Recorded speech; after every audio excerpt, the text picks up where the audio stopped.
那么下面就是讲那个我们这个七句七道文里面的这个偈颂啊，就是进行这个解释啊，就这个解释呢，字面上就是门峰仁波切解释的很清楚，就是我就基本上给大家读一下，就可能就明白啊，就是在念思如是不可思议的事业中展示与整个插图啊。这个显示化身的倾斜，在我们这个南瞻部度的插图当中的话呢，念思是怎么样这个来到这个世间来，就是划线，就是这个道理呢，就是下面进行叙述。有自身一种子红子全情作为这个这个气势，就是这个苏仙子一种子，也就是阿弥陀佛的这个一种子啊，就是世子呢，就我们藏文的那个世子，就是作为这个开始的这种这个缘起啊，就开始的缘起，在须弥山南方的这个南瞻部族流经等分处的西方次名处金刚空性圣地的西白玉啊，就无尽插图西白玉，无尽插图西白玉里面的这个插图前面讲呢，就是无尽啊，就是无尽就是我们南瞻部族的这个西方的次名这个无尽插图空性插图。那么这个西白玉的在哪里呢？就是有这个具有清净无垢八功德水的一种大海，就是也可以说是一个湖吧，就比较大的一个湖。这个湖名呢，就是叫做是大那国乡，是遍具殊胜空性法界明非的这种本相。就是其实这个标志，从那个神圣的一些神圆满次第的角度来讲的话呢，就是这是这个明非的一种这个光明这个标志啊，就是也就是说是怎么说啊，是这个空性法界对空性法界明非的一种本相，在共同者面前也富有众多圆满功德，在到处具足莲花语言的中央，就是那个地方呢，就是那个湖泊也好，大海里面就是有很多的这个莲园。有看为花王的莲花瓣，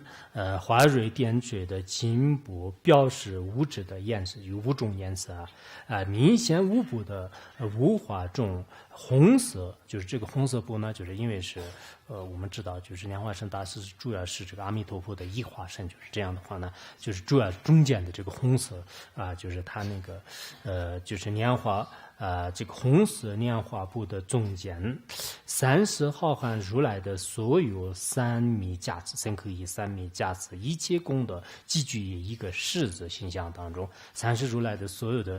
这个深刻意的智慧呢，就是变成了这个世字，融入无量光如来的心间无尽宝藏吉祥界当中，然入于这个阿弥陀佛的心间。就是这个世字呢，首先是这个缘起是这样来的，就是入于这个阿弥陀佛的这个心间，带着无功光芒，当调化众生，当调化所化众生的时间成熟是十分浩瀚无边的如来即负责属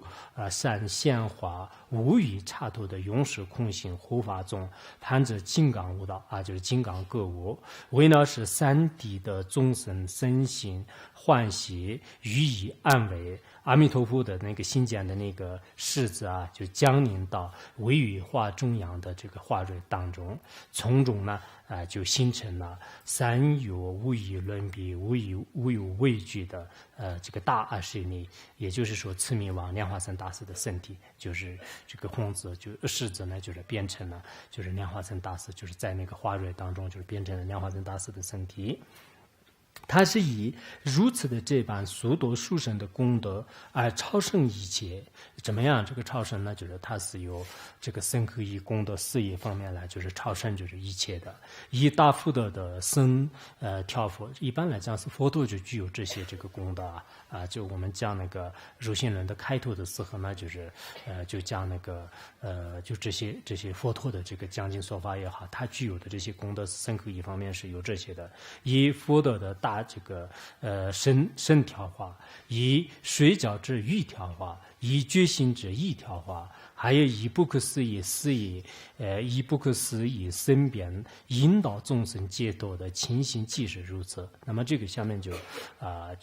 这个他的深刻以功德事业的整个调化的过程呢，就像我们讲释迦牟尼佛的12相这个事迹一样的。首先是怎么样呢？自身无入身相，这个就是显示相好妙相，就是这个是刚开始得自变成了莲花生大师。然后授权为国王恩扎伯德的这个太子，就是刚开始恩扎伯德呢就是属于就是太子，后来呢就是舍弃王位，然后呢就是于八大使徒里当中就是护持精行，修行入海这个内外的这种这个大小乘的以及秘法，以不可思议的专辑不凡其所的庄严，实现8种名号莲花生大师的这个身边游戏，就是在8大这个不同的地点呢，就是出现就是种种的圣像，然后呢就是出现就是就不同的莲花生大师的这个8种幻化，以金刚相符大力妖魔怪怪，摄服现有的一切鬼神，将许许多多的人安置于大密成熟解脱之道。关于莲花生大师的这个诸如此类的3D稀有美名昼夜的奇妙殊胜事迹就莲花生大师的，就是在这个世界当中是非常这个卓越的这个事迹的话呢，依靠应该是一些教传还有这个佛藏法，就是至尊二大佛陀的这个传记当中就是以较量来，就是应该他意思是他这里这个莲花生大师是有一种是教传，就是有很多大的这个写出来的，就是这叫做教传的这个传记，还有一种呢就是佛藏传佛藏法佛藏的这个佛藏品，就是这个然后就是念是二大佛的这个佛藏和教传的这些传记呢，就是以这些专辑的较量，就是以这些的圣教量来就是称行。应该我们只是升级信心。其实平时有时间的时候呢，就是多看一下莲花生大师的有关这个传记